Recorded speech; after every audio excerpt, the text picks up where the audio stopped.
Well, last week we heard Intel is laying off more than 500 people at 4 campuses in Hillsborough and Aloha.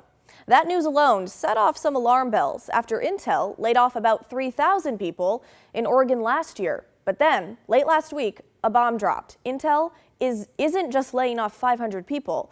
They're actually laying off nearly 2,400 people in Oregon starting this week. So, we've got big layoffs at Oregon's largest private employer. Meanwhile, we're expecting hundreds of layoffs at Oregon's Department of Transportation after the legislature failed to pass a funding bill for the agency. Many of those workers are now joining the thousands of other people filing unemployment claims. And if you remember, the Oregon Employment Department has been struggling in recent years to even answer the phone, much less process people's claims and pay them in a timely manner. The department has a new director. Andrew Stolfi took over for David Gerstenfeld, who had been in charge of the employment department since 2020. Stolfi says that on his first day, Governor Kotek tasked him with improving the agency's response times and customer service within 4 months. He told us today he's working on a, quote, a very detailed plan.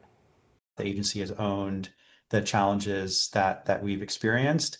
And I can assure you, and I showed up 3 weeks ago, there have been lots of thinking about this and a lot of planning.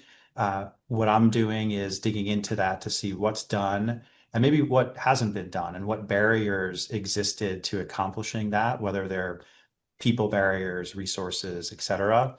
And then being creative and looking elsewhere. For one example, I've already had a call with another state, New Jersey, who's been really successful at leveraging AI and some other similar tools into their systems that's cut down their call wait times. And importantly, also provided a lot more self-help resources to claimants and others so that they can provide answers to some common questions and problems that they're encountering. Stolfi says he's also authorizing overtime pay for their workers and putting more resources into their live chat function for people who need help. We also learned today Oregon's unemployment rate overall is going up. The state lost 4,300 jobs last month, more than twice as many as in May.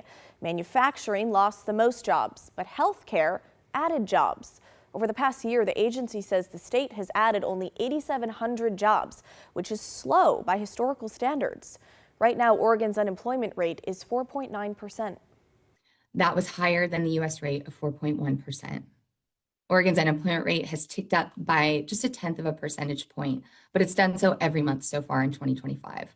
So while that's little change from month to month, the broader effect is that we've seen Oregon's unemployment rate rise from 4.3% at the end of last year to 4.9% as of June. All right, comparing to pre-pandemic, the agency says the last time our unemployment rate was this high, the summer of 2016.